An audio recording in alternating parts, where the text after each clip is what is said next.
walked out of school because we're running out of time and no one's doing anything. We have to get someone's attention somehow.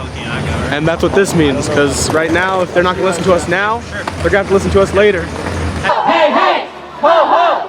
Fossil fuels have got to go! I mean, there's a possibility that we might have to go into full anarchy, and we're ready to fight even then.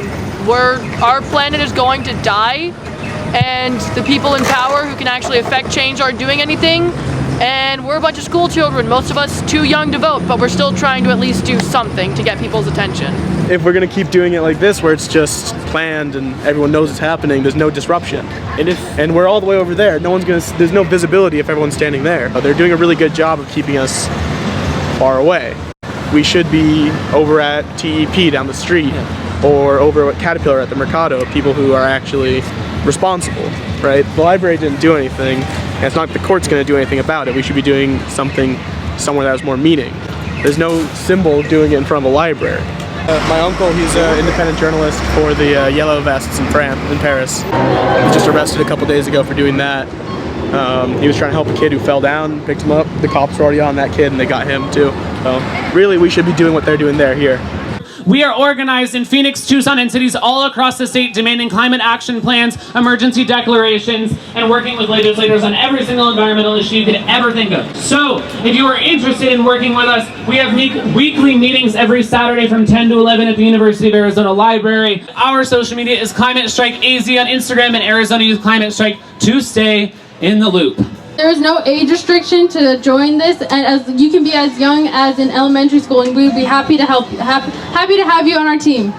This movement is global and is growing and is stapling the climate crisis onto the desks of our legislators. And with every single one of you, they have no choice but to respond. This is what democracy looks like.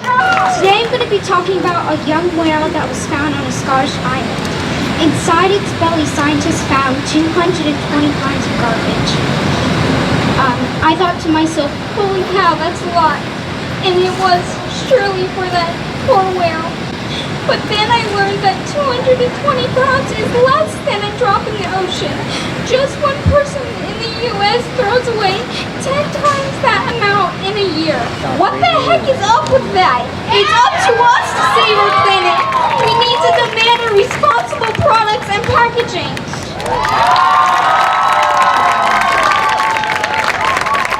Since the 1990s, the Navajo Nation has been experiencing a mega drought. Families are having to sell their livestock, their goats, their sheep, their cows, their pigs, and it's way too expensive to buy hay.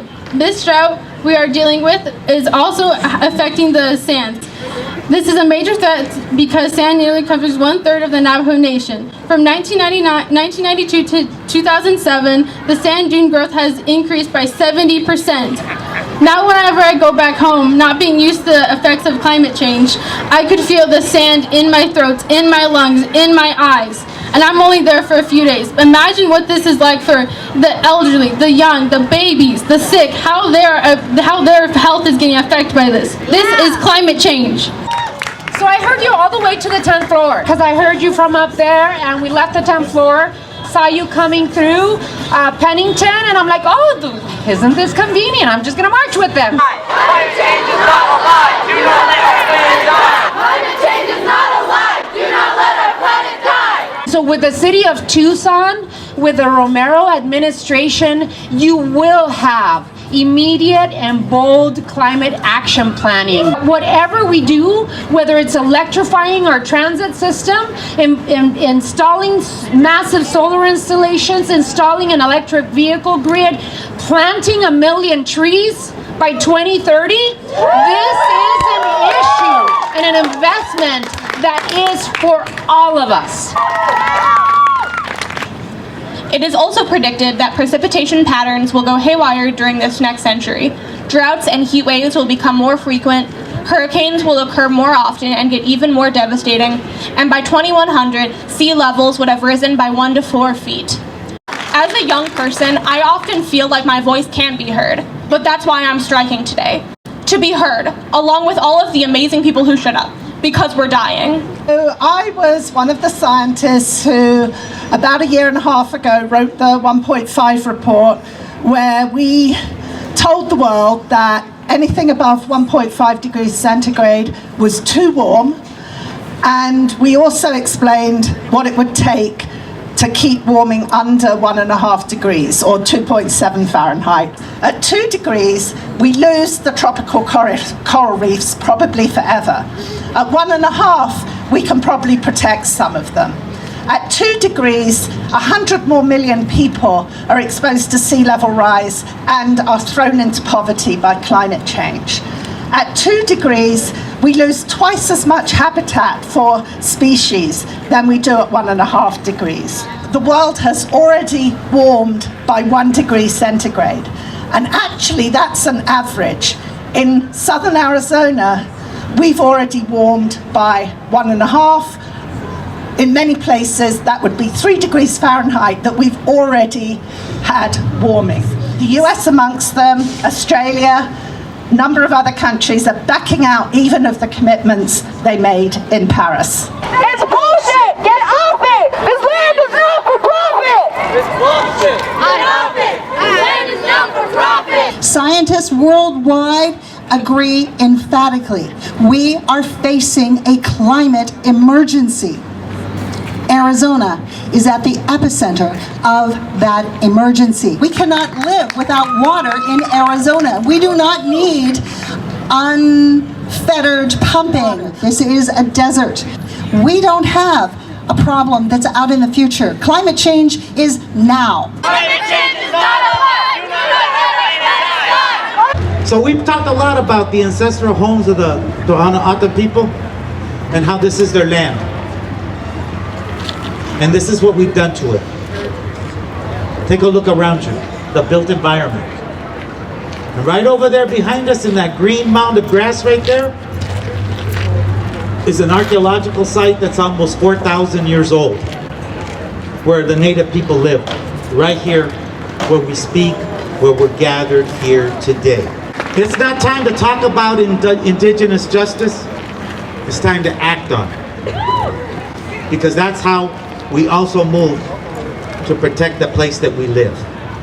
Because I gotta tell you, the Trump administration is coming to build a wall. And they're gonna try and build that wall across the reservation. They're knocking down the saguaros, they're destroying the pollinators, they're making it difficult for the mammals and the herbivores and everything to get across and do the things they need to do to make us healthy. The Clean Water Act has been decimated by the Trump administration. The Santa Cruz River no longer has protection. Ephemeral rivers of the Southwest are up for grabs. Right. And all of us have got to get out there and defend the turf, okay? Because it's coming right here in your own backyard. We need to protect habitat. We need to protect riparian corridors. We need to protect animal corridors.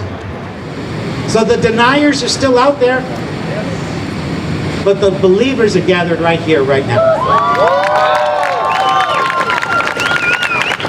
And then places like that are invisible, remember them, find a way to honor them, find a way to protect them, and you know what? That's the pathway to protecting yourselves. Get out there and make some good trouble. Make good trouble. You have more power than you know. Raise your voice, march, rally, protest, write letters, get on television, do whatever the heck you have to. Raise your voice and do not take no for an answer.